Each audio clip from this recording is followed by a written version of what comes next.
Hi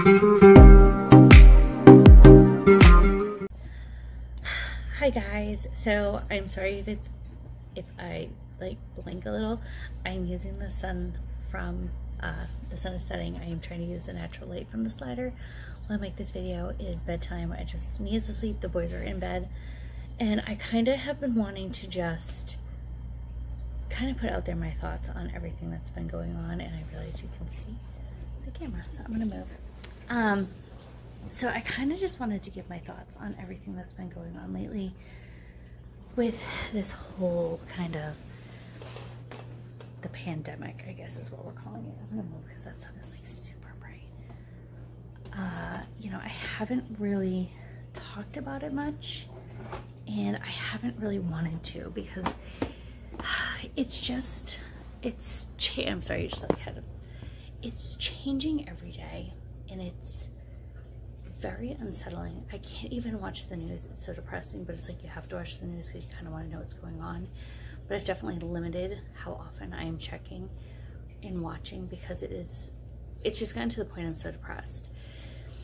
Another thing is yesterday the whole state was told that we are not going back to school until April 30th. Originally we were going back August, or the end of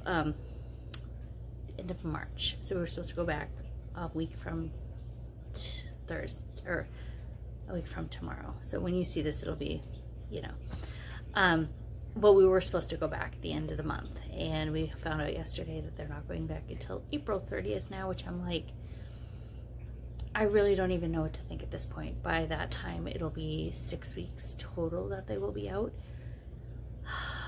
and I'm not so upset for my kids. My boys have been adjusting extremely well. We actually had a fantastic day today. And so I know it's not my kids I'm not concerned about, but it's the kids that have homes that are not safe to be in, abusive homes, even especially with kids with special needs, if they can't get the therapies that they need, because obviously we can't have, you know, we have to do the social distancing. They're not getting the therapies they need, which means they're going to start to regress, and then they're going to start to act out, and it's very stressful for a parent when a child regresses. And some parents can't handle that. Some parents can't handle a child with special needs, so they have a lot of help, and if they can't have that help because of this, the child, it's going to get taken out on that child, and I feel so horrible for those kids.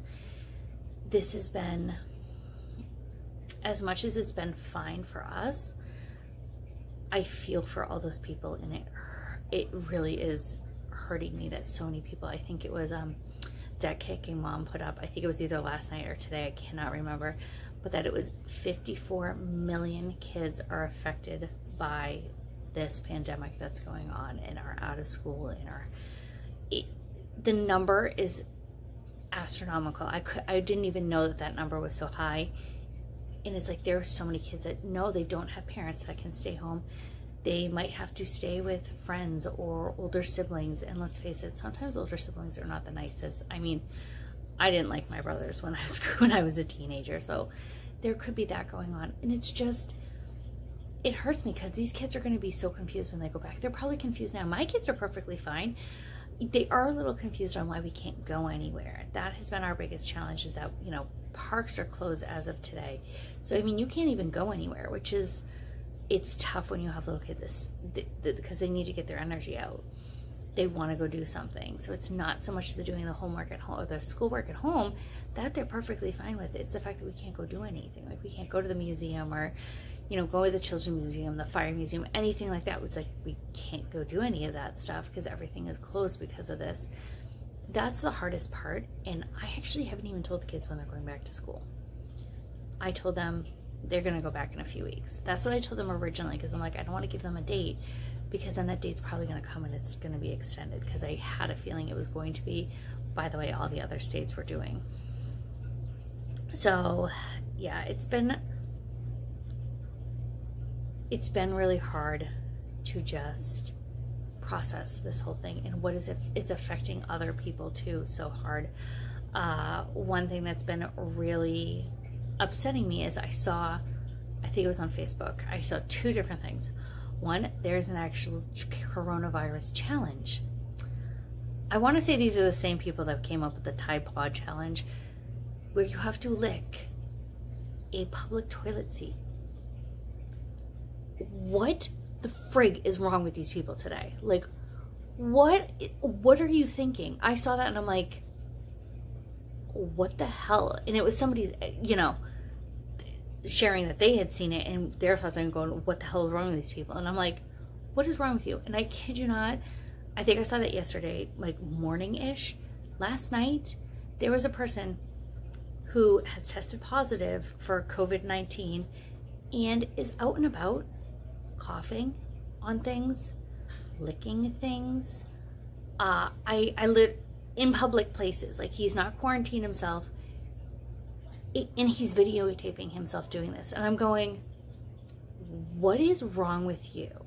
Like, you guys are the ones that are causing all of these issues and causing us to have to go into lockdown and not be able to leave our houses because you're spreading the virus like this. Like, there's no reason for this. As I scratch my face. Allergies are acting up today, and we had the doors open just to get some fresh air, and the pollen is like, I can see it on my couches right now, so I apologize. I personally, like, I don't understand what is wrong with these people. Like, I get it, some people think this is a conspiracy, they think this isn't real, it's man-made. Whatever you think, there are people dying, and there are people that are getting very sick, and I feel horrible. I saw one today, it was on Instagram, a baby is in the NICU with the COVID-19, and because of the quarantine situation, her parents have to stay away from her while she's an infant, but still, they can't be with their baby who is sick. They have to be quarantined, even though they're perfectly fine. And I'm like, how horrible is that? Like, this is what is happening, and nobody is seeing this stuff, and nobody is thinking about that when they go, oh, you know what, we'll just go out and do something. It's no big deal. It's not a big deal. I feel fine. Yeah, you could feel fine because you're symptomatic. Like, that word is very hard for me to say. And like, even today, my husband, who is an essential worker, so he has to work, he had to go to a job site, and they actually checked everybody's temperature when they came onto the job site because the county that he had to go to was where it originated in North Carolina. So he was actually, like, they took your temperature before you went in, which I thought was really great. So did he, because when he heard he was going there, he was a little concerned because there was rumors around his office that's where he was going, like that plant was where it originated in the county, but it actually was not. So that was just a rumor, thank goodness. Because Ed was like, I don't want to go. I'm nervous to go. But thankfully it was not. But, you know, like, then there's the other part of these families who aren't working, who don't have jobs that are remote, who have jobs that, you know, maybe you're a waitress, or these single moms that now, what are you doing? You can't work because you got to stay home with your kids, or families that are now financially struggling because they're not bringing in an income. I feel for them. I am very grateful that we're in a financial situation that if Ed had to go out of work, we had the finances, we had just saved up our emergency fund, so we were actually okay. But thankfully, Ed is an essential worker, being a truck driver, which is a blessing and a curse, I guess I should say, because that means, like, last week where everyone was like, oh, we are getting sent home, places are shutting down. My husband worked a ridiculous amount of hours, and yesterday he actually got the paper saying that he's an essential worker, so that if he gets pulled over, because that's actually what they're doing, is pulling people over who they're wondering why you were out, he's got the paperwork to say, I'm an essential worker, I have to be out. It's kind of, honestly, it's just been a lot weighing on my mind. It's not so much our family, and thankfully everyone in our family is safe, and even our extended family, we have family in Massachusetts, and they're safe. I actually got a hold of my grandparents today, and they're doing well, and I was actually nervous because my grandfather was like, I need to go to the grocery store, and I was like, what do you need? Like, give me a list. I will order it and have it delivered to your house, even though I'm in South Carolina. And he's like, oh, don't worry. Your aunt is going to pick him up for me later because she doesn't want me going to the store, even though the store he goes to has those like senior hours. He's like, I was going to go then. And she's like, no, no, no, I don't want you at the store. I'm going to pick it up for you later. Give me a list of what you need and I'll get them. And I'm like, oh, good. I'm glad she's doing that, because I honestly was going to order his groceries and have them delivered to his house. And when I told Ed that I finally got a hold of him and that he told me he was going to the store, he's like, what? And I'm like, don't worry. I had told him that I was going to do it. And then he said that Lynn was picking it up, and he goes, good. He's like, because I would have told you to order that man's groceries and pay for them and not worry about it. But yeah, I mean, that's how it is. Like, I was concerned for them because my grandmother has Alzheimer's. She's very fragile. Thankfully, she's doing very well right now, but God forbid she get this, she probably would die, unfortunately, because she is so fragile. But, you know, I'm so grateful. Like, any of my extended family or even my close family, their jobs have either are paying for them to not be home or they can work from home, which is great. So nobody is out of work. But I feel for all of these people who are. I feel so bad for them. I have been those hourly employees before, and thankfully I have never had this happen. But I can only feel for you. Like, if you're living paycheck to paycheck, missing one paycheck could crumble you for months. It's horrible. So I do feel bad for everybody. And that's kind of what's been just weighing on my mind and kind of had me in a funk for a few days. And I feel like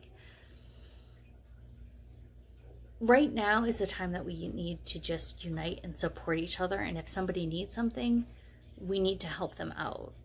And I feel like that would be for anybody. I really truly hope that this does not affect any more people, even though I know it's going to, but I really hope it's not as bad as they say it's going to be. I hope this is like, because it's starting to be warmer weather, that this is going to just die off. Like most, you know, like, I don't want to, you know, compare it to the flu, but like when it gets warm, it usually dies off. I'm kind of hoping that this has the same kind of gestation, I guess I want to say. You know, it's going to die off as it gets warmer, because the last thing we want is this to go on for months and months. It would just honestly be horrible.